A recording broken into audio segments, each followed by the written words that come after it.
Hello, fellow gamers. It's Jason with GXP, and today we're going to jump right into playing smarter, not harder.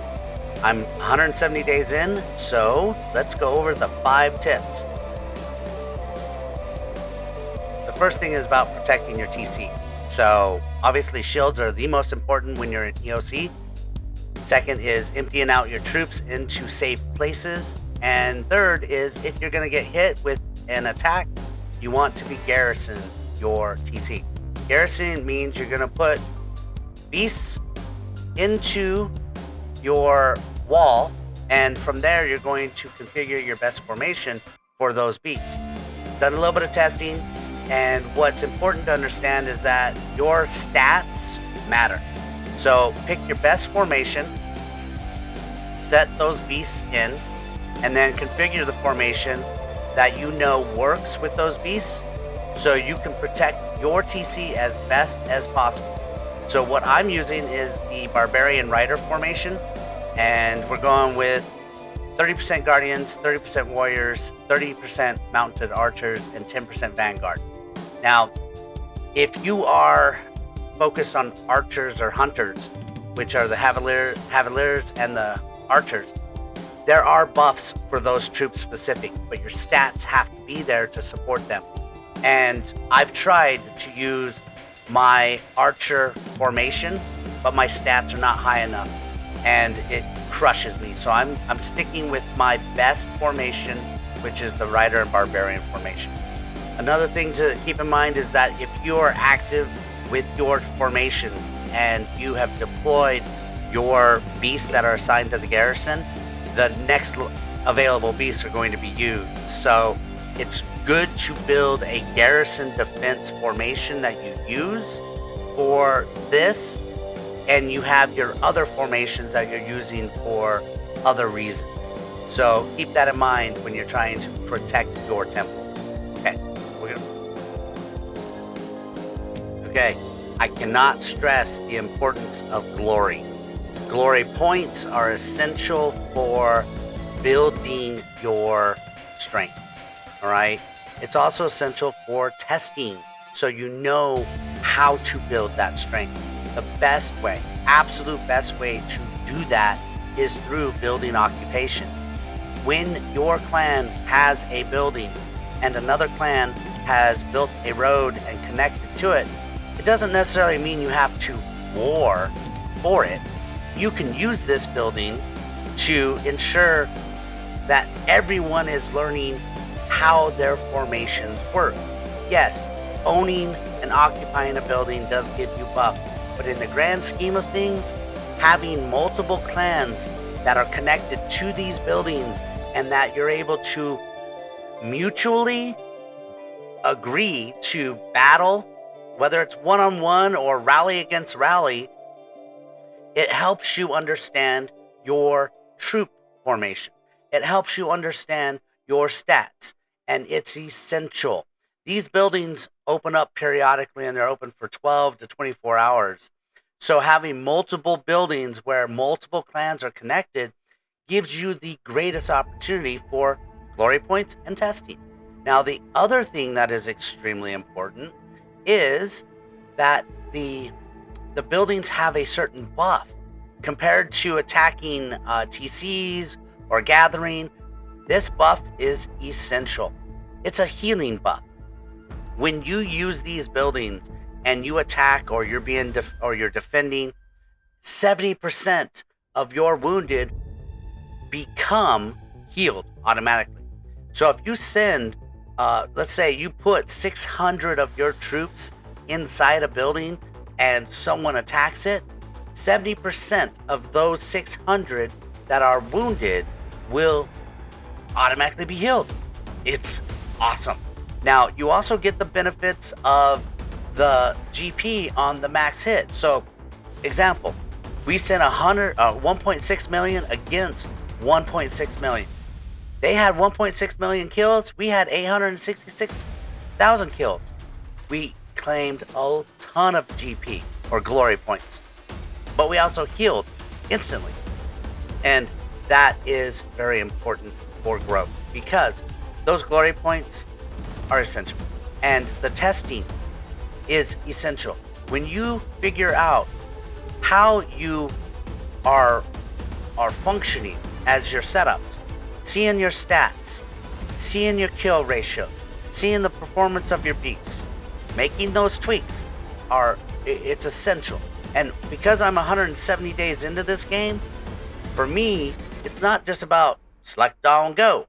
It's about tweaks that make the biggest impact. A slight modification for me was, my first battle in this GP test, I killed 289,000 troops. I saw this setup, I saw how everything works, and then I modified. And my next kill was less. So my modification didn't work. That is how you figure out the best way to use your troop formation. Alright? The other side is that glory, as I said. Glory points are essential. You should be using glory to maximize all of your benefits. You will never have to gather, and you will never have to scavenger an empty TC for resources if you're using glory points, because every week you can max out everything that you receive from here. And once you collect all your apples, all your speed ups, all your teleportations, all your, everything, what's left over is your RSS. And I'll tell you, when you're doing it right, you'll see numbers like this. I have 5.8 billion in food just from glory points. Gold is hard, right? Hard to gather gold. But if you're using glory points, check this out. 1.2 billion. That's why the occupational buildings and battling at those buildings are essential for your growth. And when you're not in EOC, what else you got to do? So just be mindful that, when someone owns the building, you don't want to occupy it too long, because after 15 minutes or so of you occupying it, if you don't own it, it becomes yours. That's not the purpose of these battles. The purpose is for you to be able to go in and defend, or go in and attack, figure out your stats, figure out how best to modify those stats, and get the resources you need while you're, just learning what to do with your troops. All right, moving on. Skip it. Really simple. When you're dealing with wisdom technologies, for me, right now I'm focused on improving my rider stats. And here's the best tip I can give anyone.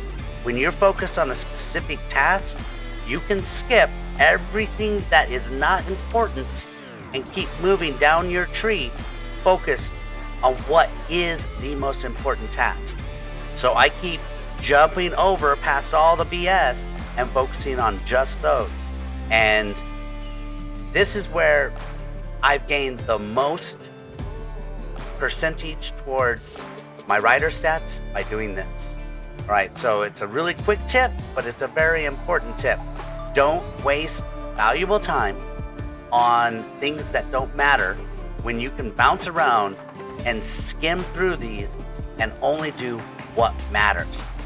Healing cap, healing speed, specific formation improvements. Every now and then you'll hit a section where the skill is there. That'll slow you down a little bit, but those skills are essential too, so make sure you're doing those. Right now, if we just take a real quick look at where I'm at, my skills are, I've opened everything but Battle Frenzy and the developmental instant collect and tribal treasures. So I'm feeling pretty good at 170 days in on my wisdom. Skip what you don't need to do, so do less or more. All right, we're going on to the next section. Improving your beasts improves your game. So where I'm at right now in the game is trying to figure out how best to improve my beasts. That means upgrading my stars, which requires fragments, upgrading my skills, which requires books, and upgrading my relics, which requires relic chests. That is the greatest impact of my game. So when you go in here and you hit this your power rating. It gives you the breakdown. You can see right here, Beast Relic Power. It is the greatest improvement of your strength. And there are a lot of other information on the overview of stats. These are base stats, so it's important to understand what they are. That's what your wisdom temple is improving. So getting very familiar with those, understanding how to adjust them, how to improve them, and then moving towards beasts. So focusing on, ranking up your beasts, which when you look at how to do that, that is strictly through beast search. And you need a ton of tomes. Again, this is where GP matters. The very first thing that I buy every single week is my 10 tomes. Now, where do you get the books? The books are a little bit more challenging because you can buy them in the gem shop, right? And they're fairly expensive for the gem shop. These are the 3 ways you can do it. You can buy them with gems, you can search them, and you can do packs. The treasure hunt is probably one of the best ones that I've got the most books from.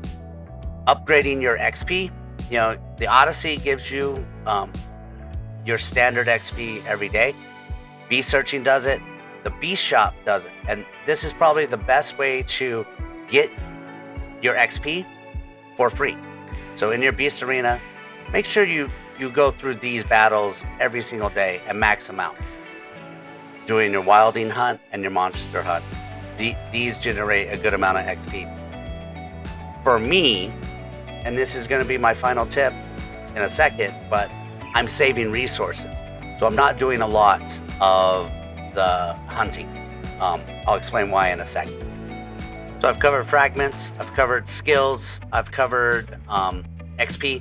The last little piece of this section is relics. Relics, super important, okay? So getting relics is a challenge when you're not in EOC. You get them from your wildlings and you get them from your monsters. You can also get them from the gem shop, and you want to buy them for gems. But there's also another way, which is let's get out of this and get over here. You can get them from your harbor, and in your harbor shop, so you have your white, your green, your blue, your purple, and your orange periodically. Sometimes when I'm cycling through this, if I am willing to spend some resources to move out a tile, they could be 1 back or 2 back behind what's being seen here. If you are really heavy with gems and you want to maybe buy some gold relics, this is a way of buying relics in the auction harbor. Other than that, you are simply at the mercy of what you win from the wildlings and from the monsters, which makes it a challenge. Now you can always buy them. The packs, if you go into the packs where you want to buy your chests, you can buy potentially gold relics or orange relics or purple relics. It's expensive, but buying packs is a way of having a better chance at getting a gold. If you don't, the best I've seen, I've got some purple and I've got some orange relics from the EOC periods, when those monsters and those wildlings have the blue chests. That is where I've gotten most of my relics. I have yet to buy a pack for relics, but I have found a couple purple chests, a couple orange chests inside the harbor. So that's where my relics have come from. At 170 days in the game, this is where I'm focused, is improving my formations, testing them, improving my relics. Play smarter, not harder.